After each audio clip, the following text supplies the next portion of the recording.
하나님께 선물로 주신 오늘 하루 말씀과 성령으로 충만한 저와 여러분 되기를 예수님의 이름으로 축복합니다. 제가 중학생 때 우리나라에 엄청난 사고가 있었습니다. 지상 5층, 지하 4층의 화려한 이 백화점 건물이 마치 폭격을 맞은 듯 10초 만에 무너져 버린 것입니다. 이 일로 인해서 백화점에 있던 수백 명의 사람들이 이 죽음과 큰 부상을 당하고 우리나라는 큰 슬픔에 빠지게 되었습니다. 왜 이런 엄청난 사고가 있었을까요? 이 건물을 짓는 첫 단추부터 잘못되었다고 합니다.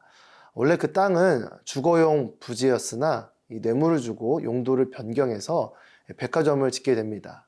그리고 설계를 마음대로 변경합니다. 본래 설계된 4층보다 1층 더 높은 5층 건물을 짓습니다. 그리고 설계와 다르게 기둥의 지름을 깎아버리거나 없애버렸다라고 합니다.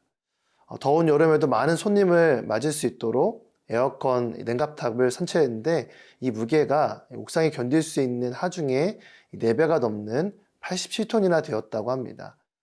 건물의 안전진단을 통해서 여러 번의 경고가 주어졌지만 눈 가리고 아웅하는 식의 보수공사만 하다가 결국 순식간에 무너진 것입니다.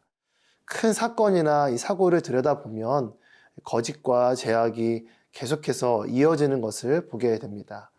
오늘 말씀 속 다윗의 모습 속에도 그가 저지른 욕망의 죄로 인해 거짓과 음모 실수가 꼬리에 꼬리를 무는 것처럼 이어집니다.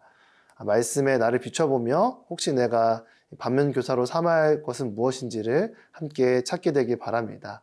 오늘 묵상의 주제는 꼬리에 꼬리를 무는 꼬꼬무 죄입니다.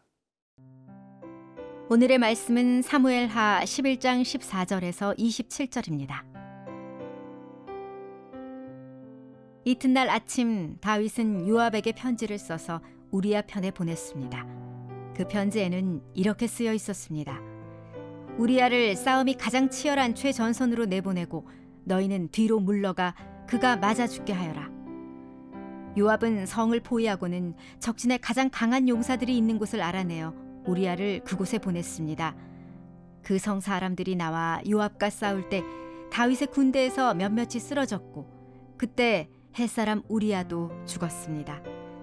요압은 다윗에게 심부름꾼을 보내서 싸움의 상황을 보고했습니다. 그리고 심부름꾼에게 이렇게 일러두었습니다. 왕께 전쟁에서 일어난 모든 일을 다 보고하고 났을 때 왕께서 불같이 화를 내시며 왜 그렇게 성 가까이에 가서 싸웠느냐? 성벽에서 화살을 쏘아댈 것을 몰랐느냐? 여룻베셋의 아들 아비멜렉을 죽인 사람이 누구냐? 한 여자가 성벽에서 맷돌 윗짝을 던져서 그가 데베스에서 죽은 것이 아니냐? 왜 그렇게 성 가까이로 갔느냐? 하고 내게 물으시면 왕의 종 햇사람 우리야도 죽었습니다 라고 대답하여라. 심부름꾼은 길을 떠나 다윗에게 도착해 요압이 일러준 대로 모두 전했습니다. 심부름꾼이 다윗에게 말했습니다. 저들이 우리를 몰아내려고 들판으로 나왔지만 우리가 그들을 쳐서 성문 쪽으로 몰아갔습니다.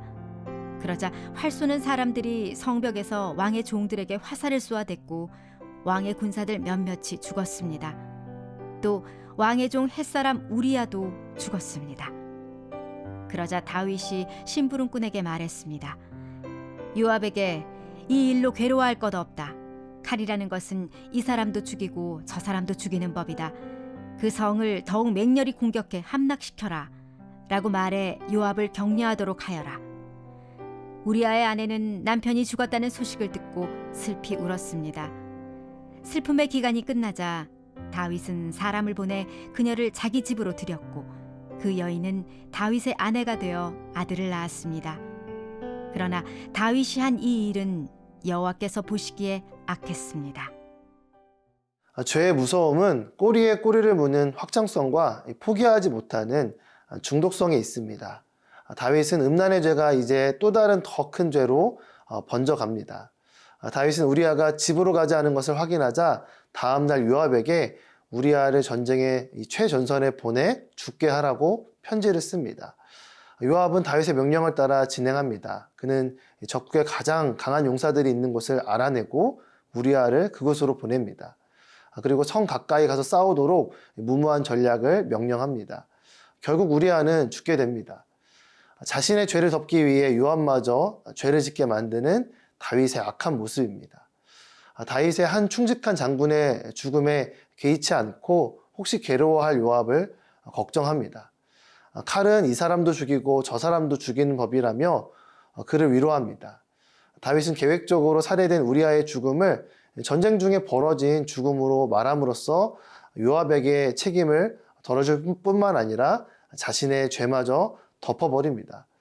묵상을 하면서 다윗의 가장 악랄한 모습이 드러난 장면이 한 구절 있습니다. 14절 말씀입니다. 이튿날 아침 다윗은 요압에게 편지를 써서 우리아 편에 보냈습니다. 다윗은 자신을 죽이라는 명령이 담긴 이 편지를 당사자인 우리아를 통해 요압에게 전합니다. 우리아는 영문도 모른 채 왕의 편지를 얼마나 소중히 다루며 요압에게 전했을까요? 그 생각만 하면 참 마음이 아픕니다. 아무리 다윗이라 할지라도 사람은 신뢰의 대상이 아니라는 것을 여실히 보여주는 비열한 모습입니다. 하나님께 신실했던 다윗도 이렇게 죄에 무너진다라는 사실을 우리는 꼭 우리의 각자의 마음판에 새겨야 합니다. 하나님 보시기에 악한 모습이 우리 안에 있지는 않나요? 우리가 자주 부르는 하늘 위의 주님밖에라는 찬양에 보면 이런 가사가 있습니다. 내 마음과 힘은 믿을 수 없네. 정말 그렇습니다. 오직 믿음의 주요 우리를 온전하게 하시는 예수님만 바라보게 되길 바랍니다.